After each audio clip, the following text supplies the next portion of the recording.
OFS OFS OFS नाम तो कई बार सुना है, लेकिन होता क्या है ये OFS?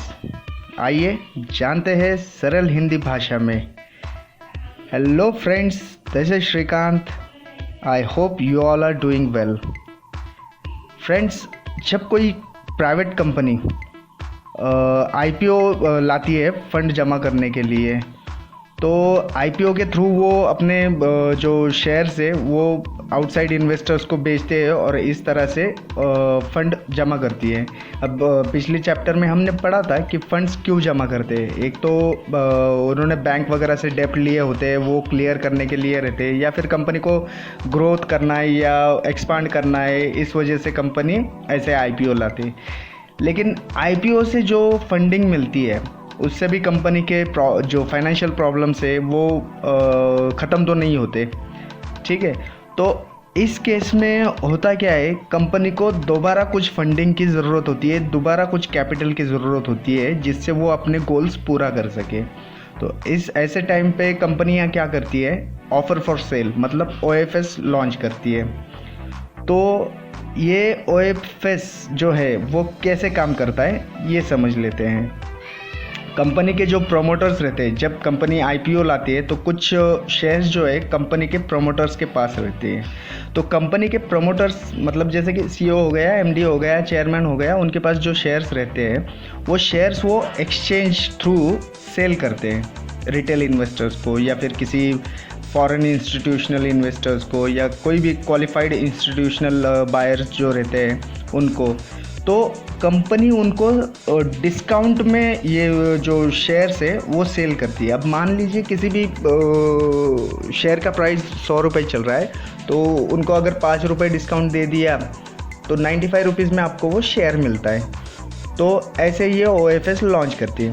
अब इस OFS में आपको जब बीड करना है, ठीक है, तो आपको एक बीड की अमाउंट जो रहती है वो बीड के अमाउंट देनी पड़ती है। लेकिन कंपनी जो है एक फ्लोर प्राइस जो रहती है उनकी, वो फ्लोर प्राइस सेट कर लेती है। अब मान लीजिए किसी की 100 रुपये फ्लोर प्राइस सेट हो गई है, तो आप वो 100 रुपये के नीचे बीड नहीं कर सकते, 100 रुपये के ऊपर ही बीड करना है आपको। हाँ, अभी बीच में हमने देखा था किसी कंपनी का आया था आई थिंक OFS। तो ऐसे में जब फ्लोर प्राइस उसकी सेट हो जाती है तो आपको वो फ्लोर प्राइस के ऊपर ही बीड करना रहता है, उसके नीचे नहीं। और इसके लिए मिनिमम लिमिट वगैरह कुछ भी नहीं है। आप अगर सिंगल शेयर लेना चाहते हो तो आप सिंगल शेयर भी ले सकते हो। अब जानते हैं कि इसके लिए अप्लाई कैसे करते हैं। अगर आप इंडिविजुअल इन्वेस्टर हो या रिटेल इन्वेस्टर हो तो आप रिटेल कैटेगरी में इस OFS के लिए अप्लाई कर सकते हो। लेकिन कंडीशन ये रहती है कि आपका जो एप्लीकेशन है, जो बीड वैल्यू है, वो 2 लाख रुपए से ज़्यादा नहीं होनी चाहिए। अगर वो 2 लाख रुपए से ज़्यादा हो जाती है तो आप इनएलिजिबल ठहराते हो, उसके लिए अपात्र ठहराते हो।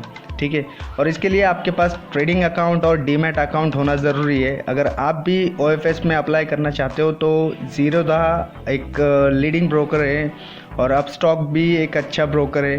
तो आप ये जो दोनों ब्रोकर्स की लिंक है वो मैंने डिस्क्रिप्शन में दे रखी है, आप उनके थ्रू अकाउंट ओपन कर सकते हो। ज़ीरोधा 200 रुपीज़ मिनिमल चार्जेस लेता है अकाउंट ओपनिंग का, और अपस्टॉक जो है वो फ्री ऑफ कॉस्ट आपको अकाउंट ओपन कर देगा। तो आप इसके थ्रू OFS के लिए अप्लाई कर सकते हो। अब सही टाइम क्या होता है इस OFS में इन्वेस्टमेंट करने के लिए? सही टाइम क्या होता है? कंपनीज बेसिकली क्या करती है, OFS जो है वो क्यों लाती है, जो प्रोमोटर्स के शेयर्स रहते हैं उनको वो एक्सचेंज प्लेटफॉर्म पे बेच के एडिशनल कैपिटल गेन करना चाहती है। ठीक है, तो इसमें मतलब इससे ज़्यादा सही तरीका उनके पास कोई नहीं रहता। मतलब एकदम सिंपल तरीका है ये इसमें इन्वेस्ट करने, अपने जो प्रोमोटर्स के शेयर्स है, वो स्टेक्स है, वो बेचने का ये सबसे सिंपल तरीका है। अब इसमें जब आप इन्वेस्ट करना चाहते हो तो उससे पहले कंपनी की रेपुटेशन देख लीजिए, पिछली बार उन्होंने कैसे परफॉर्म किया है और आगे कैसे परफॉर्म कर सकती है, उनका ग्रोथ का पोटेंशियल क्या है, ये सब चीज़ें जानने के बाद ही आप उसमें इन्वेस्ट कर सकते हो। अब जानते हैं रूल्स और रेगुलेशंस। इसके लिए भी कुछ नियम बने हुए, कुछ कायदे कानून बने हुए, तो वो हम पढ़ लेते हैं एक बार।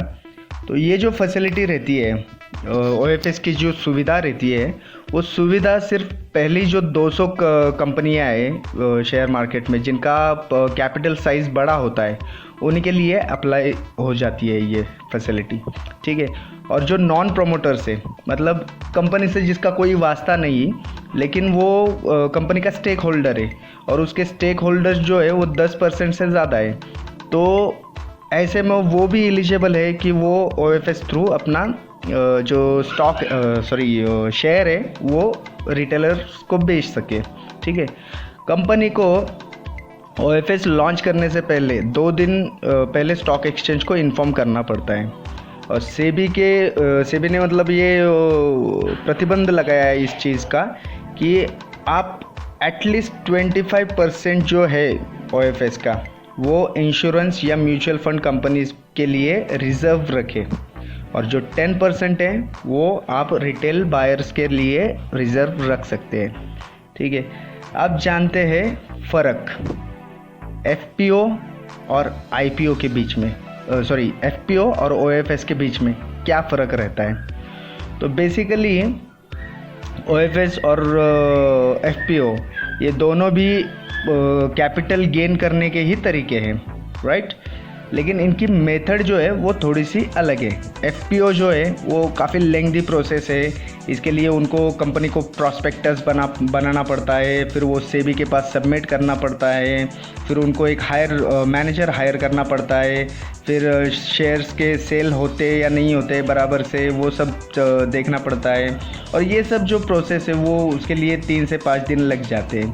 जबकि OFS के लिए आप देखो तो एकदम सिंपल प्रोसेस है, कुछ भी फॉर्मेलिटी या फॉर्मल पेपर वर्क की ज़रूरत नहीं है। कंपनी डायरेक्टली इन्फॉर्म करती है और वहाँ पे OFS जो है वो लॉन्च करती है, और ये सब जो प्रोसेस है वो सिंगल डे में होती है। बस आपको 2 दिन पहले उनको सेबी को बताना है और उसके बाद एक ही ट्रेडिंग सेशन में आपका OFS जो है वो हो जाता है कंप्लीट, ठीक है। अब आइए जानते हैं इसके कॉन्स और प्रॉस क्या है, मतलब इसके फ़ायदे क्या है और नुकसान क्या है। अब सबसे पहले तो जानते हैं इसके फ़ायदे। डिस्काउंट, ठीक है। अब आप और मेरे जैसे जो रिटेल इन्वेस्टर्स है उनके लिए डिस्काउंट तो भाई बहुत बड़ी बात हो जाती है, राइट। तो कंपनी जब शेयर देती है, अब समझिए कि किसी कंपनी का शेयर जो है 100 रुपये की प्राइस पे चल रहा है और आपको लगता है कि वो कंपनी उसमें पोटेंशियल है और आगे जाके बहुत अच्छा ग्रो करने वाली है, लेकिन आप उस टाइम पे वो 100 रुपये में खरीदना करना चाहते हो, तो कंपनी आपको 5% डिस्काउंट देती है, ठीक है। तो आपको वो 95 में मिल जाता है शेयर, और इसमें पेपर वर्क भी कुछ नहीं होता। तो जो कुछ भी है सिस्टम बेस्ड बिल्डिंग प्लेटफॉर्म पे हो जाता है, तो इसके लिए पेपर वर्क जो इन्वेस्टर की तरफ से रहता है या फिर कंपनी की तरफ से रहता है, वैसा कुछ भी पेपर वर्क नहीं रहता।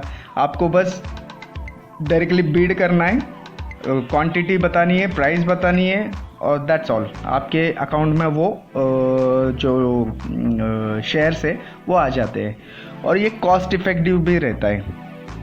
अगर आप देखोगे तो आपको कुछ भी चार्जेस जो एडिशनल चार्जेस रहते हैं IPO वगैरह के लिए पे करने पड़ते हैं, तो वैसे कुछ भी एडिशनल चार्जेस पे नहीं करने पड़ते। बस जो रेगुलर ट्रांजैक्शन चार्ज है और सिक्योरिटी ट्रांजैक्शन चार्ज जो है, जिसे हम STT भी कहते हैं, तो वो आपको पे करना पड़ता है। अदरवाइज़ इसके अलावा आपको कुछ भी पे नहीं करना है, ठीक है। अब इसके कॉन्स जानते हैं। अब आपको तो पता है कि IPO जब आता है तो IPO के लिए रिटेल इन्वेस्टर्स है उनके लिए 35% जो है रिजर्वेशन रहता है, लेकिन OFS में आपको बस 10% ही रिजर्वेशन रहता है रिटेल इन्वेस्टर्स के लिए। अगर PSU के क्या केसेस है तो PSU केसेस में आपको 20% तक जा सकता है, लेकिन ज़्यादातर कंपनीज या जो है वो 10% ही है, क्योंकि ऐसा सेबी ने ही मैंडेट किया है कि आपको कम से कम 10% तो रखना ही है, राइट। और लिमिटेड बिडिंग विंडो, क्योंकि जब OFS आता है तो सिंगल ट्रेडिंग डे में ही हो जाता है, जबकि FPO या IPO के लिए 3 से 10 दिन रहते हैं, तो हम कभी भी बिड कर सकते हैं। लेकिन OFS में होता क्या है, एक ही सिंगल डे में आपको करना रहता है, तो उसकी वजह से कभी कभी ऐसा होता है कि यार उसकी जो अपडेट्स है या न्यूज़ है वो हमसे मिस आउट हो जाती है और ऐसी अपॉर्चुनिटी चली जाती है। तो ये बस उसके कौन से दोनों। आप जानते हैं इन्वेस्टमेंट चेकलिस्ट, OFS में अगर इन्वेस्टमेंट करना है आपको तो उससे पहले क्या क्या चीज़ें आपको ध्यान में रखनी पड़ेगी। OFS बेसिकली क्या है, आपको तो अभी तक समझ में आया ही है कि प्रोमोटर्स के पास जो होल्डिंग्स है वो जो है ट्रांसपेरेंटली वो किसी भी बायर्स को बेच सकते हैं, रिटेल बायर्स को बेच सकते हैं।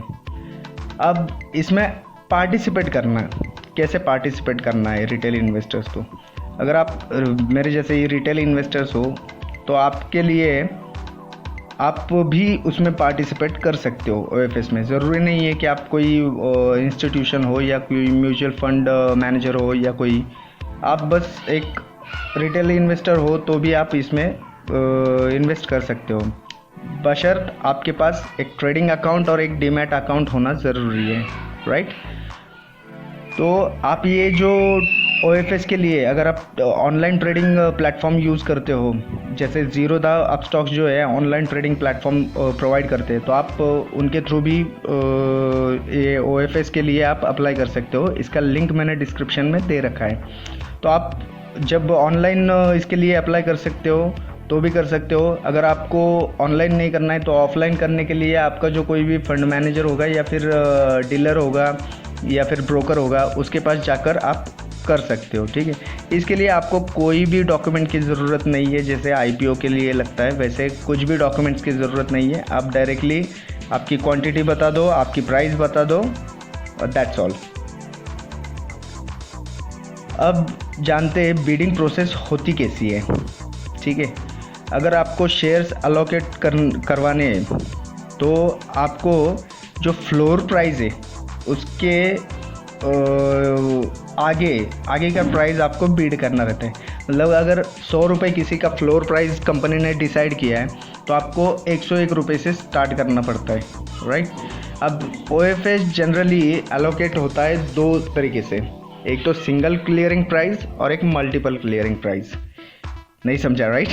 ठीक है, नो प्रॉब्लम, हम एग्जांपल से लेते हैं। अगर सिंगल क्लियरिंग प्राइस है तो आपको सेम प्राइस में, अगर मानिए कि 101 में फिक्स हो गया बीड, तो 101 रुपये में ही आपको ये अलॉट हो जाएगा।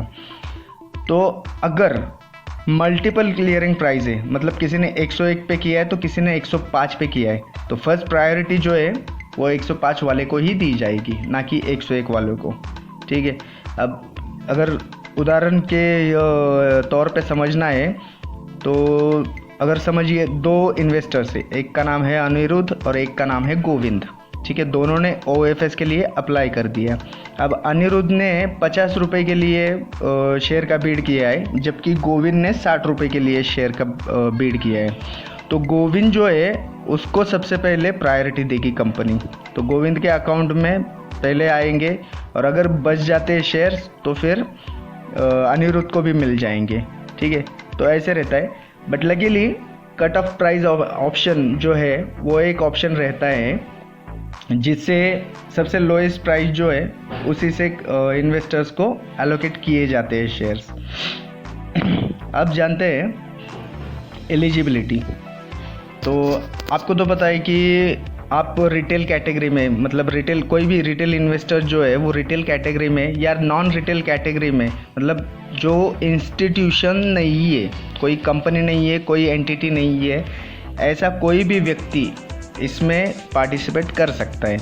आपके लिए 10% मिनिमम जो रिजर्वेशन है वो सेबी ने रखा है, और आपकी जो बीड है वो बीड जो है वो 2 लाख से ऊपर नहीं होनी चाहिए। अगर आप 2 लाख से ऊपर जाते हो तो आप इसके लिए इनएलिजिबल रह जाते हो, राइट। तो चलिए रिकैप में हम समझ लेते हैं कि OFS होता क्या है।